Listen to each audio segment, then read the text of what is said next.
Hey there, Georgie here with Ukraine Matters. Year 2025 is here and we're starting it with some absolutely incredible news. Ukrainian armed forces have perfected the technology that they've been trying to develop for a while now, and they're changing the battlefield once again. We've seen the videos of the last couple of days of Ukrainian armed forces taking on the Russian helicopters in the Black Sea and around it.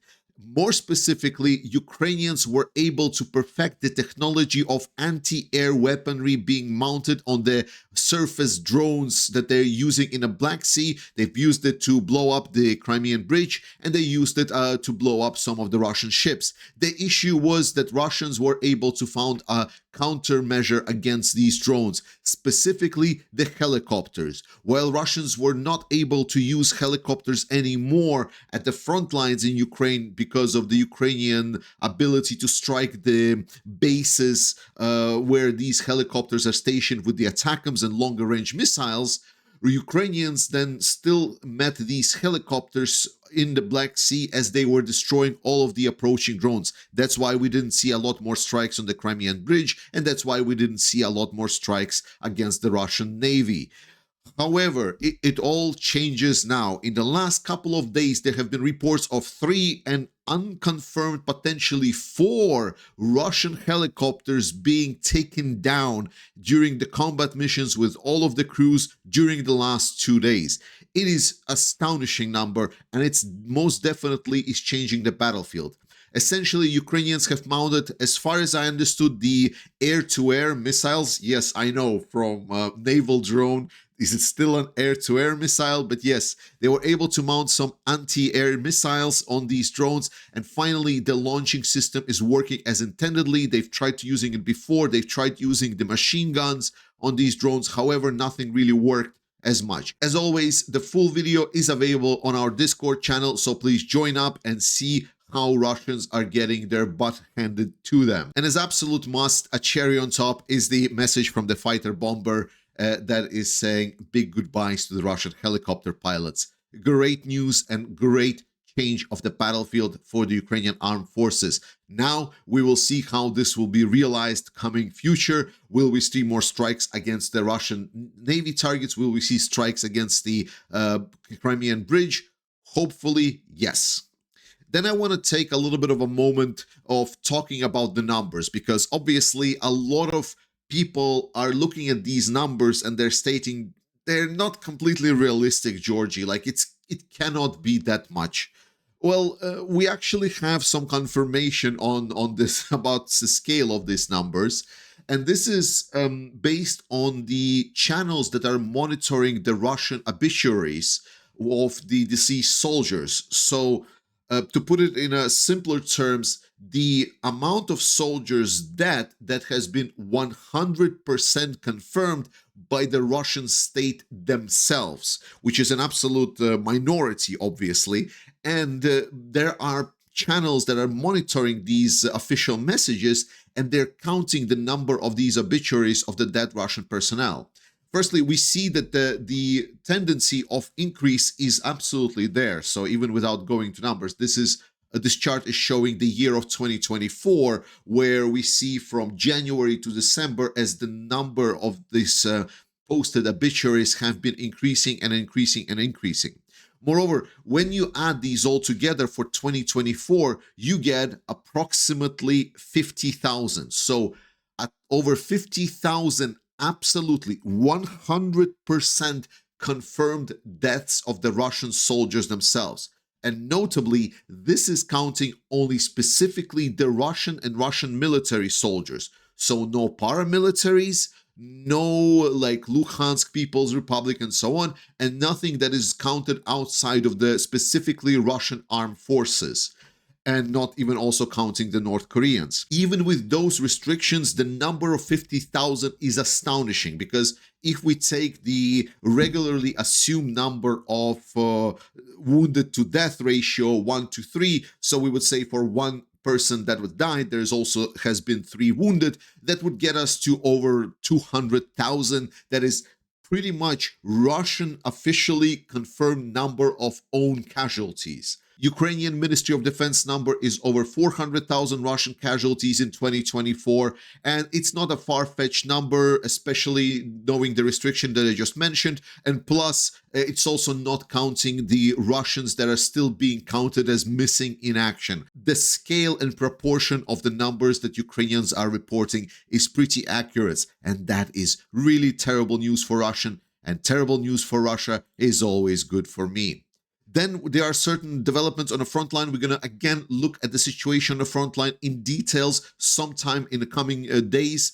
But more importantly, a couple of notes that I have been monitoring. First one is that in Kursk area, Ukrainians were actually able to counterattack some of the North Korean hold positions around the village of Kruglinke, and there are reports of Ukrainians retaking some small territory. This is not to say that it's going to be a big increase or anything. It's more about the fact that Russia is really struggling in the Kursk area. Then another important part that I have been monitoring, and there have been threatening reports lately, was around this village of Ivanivka. As you remember, Terny is extremely important for Ukraine to hold, to have the stable front in this area. And Russians were trying to establish themselves on the other side of this Zherebets river in this area, in the village of Ivanivka. The latest reports show that Ukrainians were able to attack Russian in that settlement and kick them out. So far, this area of the front line is still stable. Moreover, we see that Russians are, while still trying to advance in Chasiv Yar and Toretsk, they're still having major issues, and Russians right now are slowly trying to push around the both sides of this Pokrovsk-Mirnograd agglomeration, specifically trying to push towards this side, and they're trying to push around Vozdvizhenka on this side. We will again cover in details, but what you should know is that the reports are stating that Russians actually didn't have December as a very good month. We've talked about what Russia achieved yearly in my latest video, and I recommend you watching it because YouTube algorithm just didn't pick it up as much. It also was a longer video, but it is absolutely crucial to understand just how little Russia has achieved in 2024. And now the analysts from the Blackbirds group are also reporting that there seems to be a significant slowdown for the Russian in territory gain and an amount of engagements that Russians are participating in. Now, they are advising to be cautious against these numbers because there's arguably two ways to explain it. Number one is that Russians are just regrouping and trying to find a way on how to reapproach Ukrainian defensive positions. Or the other part is that potentially, we finally see that Ukrainians were able to slowly start to stabilize the direction. And despite losing some of the defensive position in the area, they are now able to get the Russians to some kind of a balanced state. So with a bit of caution, it potentially is also good news that even on the primary axis of the Russian attack, we might see a slowdown, but I am very careful at stating so myself. But who is being bold in his statements is the chief spy of Ukraine, Kirilo Budanov, who is stating that there are a lot of good positive moments that are coming for Ukraine in 2025. And we might see really those optimistic scenarios that Ukrainians and supporters of Ukraine were really hoping for in 2024 to actually come to fruition in 2025. I tend to agree, though I do discount what Budanov states, but in general, a lot of people are assuming that whatever help and whatever equipment Ukraine has, they are then sending it to the front line and it's being used, and Ukraine is basically having absolutely no reserves. I think there was a lot of moments in 2024 that pushed against how Ukraine used a lot of their equipment. And they also adjusted a lot of their planning for how that equipment is coming in, how fast it's coming in, and especially the unforeseen consequences of some of the cutting of the aid from the allies. In 2025, we see that Ukraine, first and foremost, is coming in with a lot of stronger own production of equipment, and it's absolutely clear to me that they have revised a lot of the planning for that equipment. So I feel that the stockpiles for Ukraine for 2025 has been, so to say, filled up a little bit more than before. Then we need to talk about the Ukrainian problems. Now, there is a big scandal right now that's been split open by the Yuri Butusov about the 155th Brigade of Anna Kievska.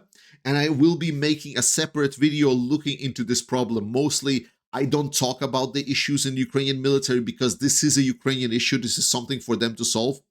But the 155th Brigade of Anna Kievska was being prepared in France. So a lot of the people in Europe are looking at this as our investment into Ukrainian defense. So having seen that this brigade supposedly is not performing as well and having issues is definitely something that we need to look at a little bit closely and understand what's the situation.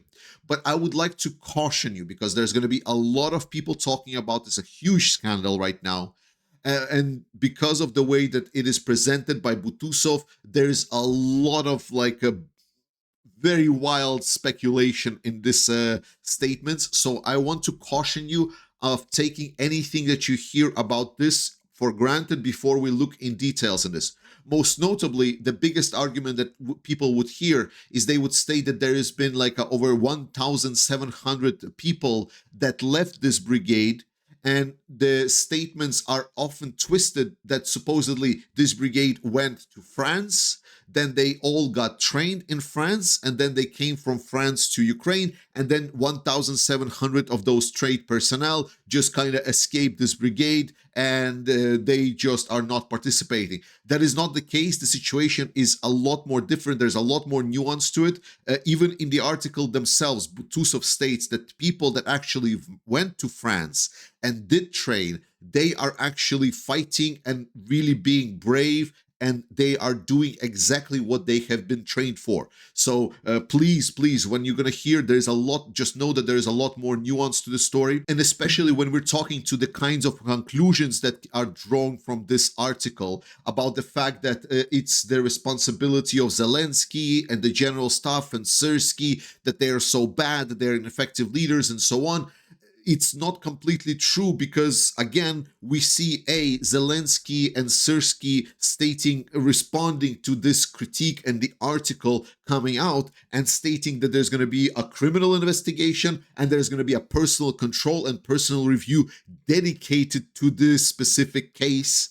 And moreover, there has been reports from the Ukrainian Ministry of Defense that they're doing a huge revamp and reassessment of how their whole organization and Ukrainian armed forces are being structured and working. And there's already being post made around this, and this came out before that article. So again, take it, everything that you're going to hear in the coming days about the 155th Brigade and the state of the Ukrainian armed forces with a grain of salt, especially when someone is going to try to present you long forming conclusions about how good is Zelensky, Syrskyi, and everyone else. Then quickly, news that everyone wants to have a follow-up on is the state of F-16s in Ukraine.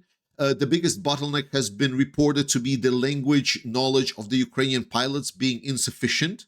And we do not know specifically why Ukraine cannot hire pilots from the English-speaking countries. I do not have the answer to it, and no one has presented an answer why it is not being done. But we now have reports that over 200 Ukrainian pilots have completed language and basic flight training in Britain, which is amazing. So that means they will start getting trained to fly on F-16s and neither Western type fighters very soon. Then recently, around the New Year's Eve, Russia has been striking Ukraine with a lot of missiles and Shahed drones. And some of the Shahed drones were able to penetrate Ukrainian defenses and actually strike targets even in Kyiv, which is a biggest protected area and best protected area, arguably, inside of Ukraine. And the answer to how they were able to do it actually came in once these drones got split open. So Russia was able to acquire some of the components from China that allows to tap into satellite navigation, and these components are able to get around the current ways of the defenses in Kyiv are using the electronic warfare. Most notably, we see that there is some agricultural equipment parts for navigation that are being used from China. Then talking about defenses, there has been a lot of critique on the Ukrainian armed forces and the state of the trenches that are being built in the Donetsk region. Well, now the new videos have come out with Ukrainian armed forces inspecting these positions that are being newly built in the Donetsk region, and they state that the quality of these trenches is actually incredible. So yes, Ukrainians have been improving their defense building capabilities, so to say, and the armed forces representatives are very happy on what they're seeing. And obviously, if we're talking about current events, how can we escape talking about this gem right here? The Slovak Prime Minister and his party are threatening Ukraine that they will cut electricity supply to Ukraine, where electrical network is being bombed by the Russians daily, pretty much, and to cut the help to Ukrainian refugees, women and children that are escaping being killed by the Russian missiles to Slovakia. And it's all because Ukraine doesn't want to get a new deal with Gazprom to transit the gas through the territory of Ukraine. No contract has been broken by Ukraine. No promises have been broken by Ukraine. They just don't want to sign a new contract with Gazprom on the gas transit. The previous contract just ran its course and ended. It is Slovak government that just decided not to diversify.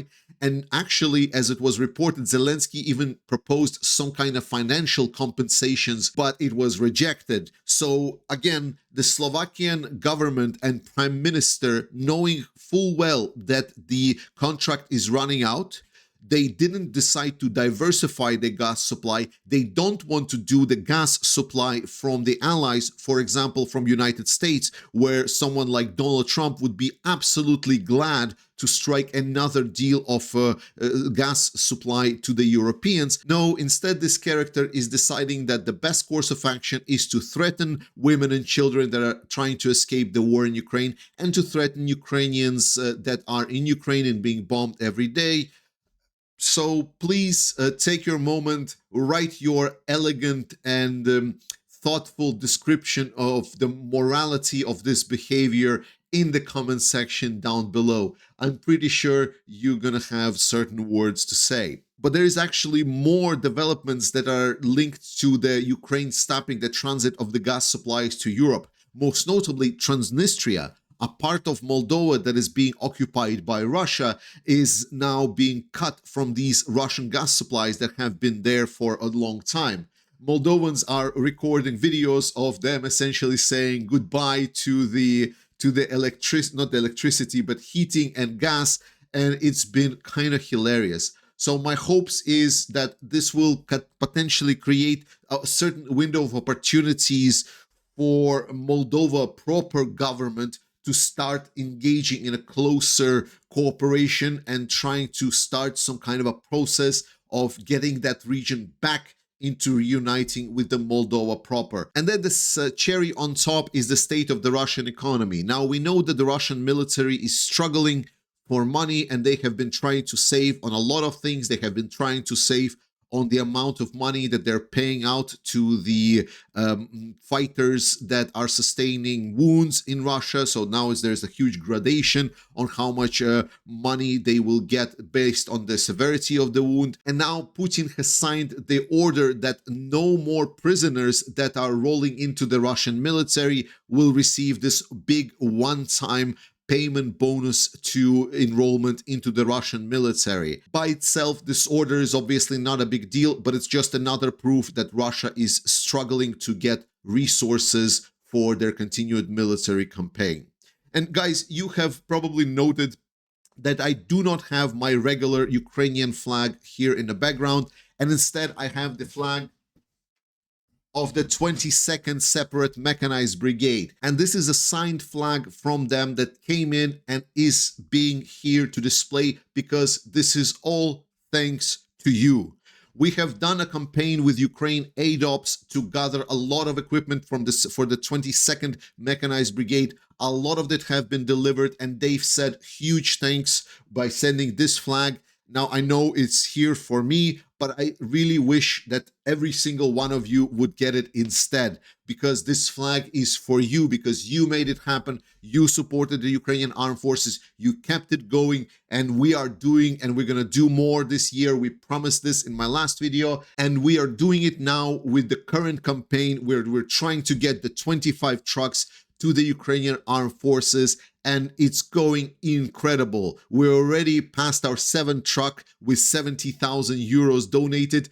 Guys, it is absolutely incredible what we've been achieving so far on this channel, and we're continuously achieving. So if you have some money to spare, please participate, but please also know that just subscribing and following this channel is also what matters. Ukraine matters. I love you. Slava Ukraini.